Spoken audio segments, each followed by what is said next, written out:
What's up, boys and girls, ladies and gentlemen? It's Chuck, AskACapper, quadriplegic gamer. Hope you guys are doing awesome. I just wanted to say thank you quickly to everybody who's supporting the button remapping petition. Your help has been invaluable. I appreciate the encouragement you guys send, and I really do thank you. The petition's over 77,000 signatures, and we've gotten some industry feedback, which is awesome. I'm bringing you this little update on the state of disabled gamers and controls, because recently at PAX Prime 2011, the Able Gamer Foundation and Evil Controllers announced a new line of controllers called the Adroit Controllers. And it's interesting because adroit means skillful use of hands and mind.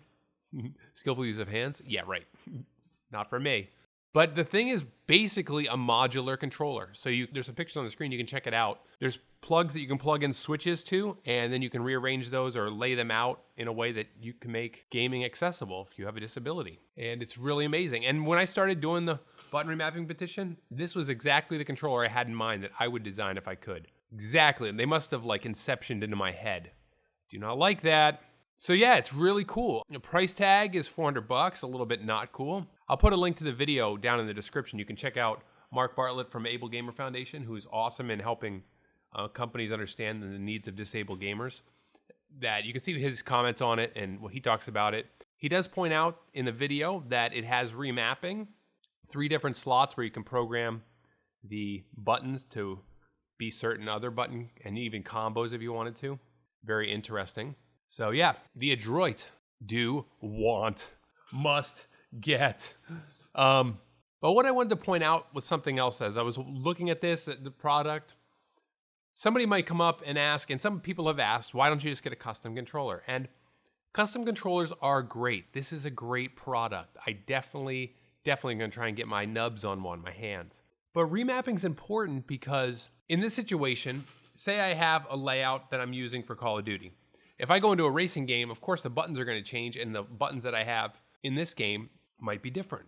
Now, this thing does offer remapping, so I can put 3 different profiles and switch on those 3. But if I go into a new game that I don't have my controller set up for, and remapping isn't an option in the game, I'm going to be stuck waiting for somebody to show up to help me program my controller. But when you think about it, remapping for gamers who are one-handed, who don't really need a custom controller, really, remapping is such a simple feature that helps them. It helps somebody who's temporarily disabled, who doesn't want to spend $400 on a controller.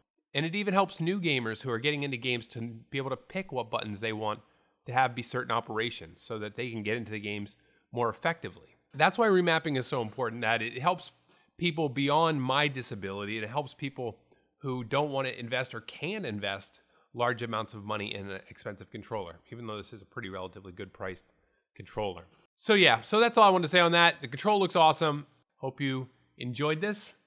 Please check out the videos on the screen. I have some of my comedy, and I have me playing with my face, and I appreciate you guys' time.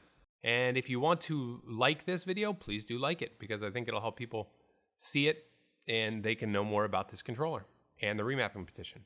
All right, gamers, game on. Peace in your crease.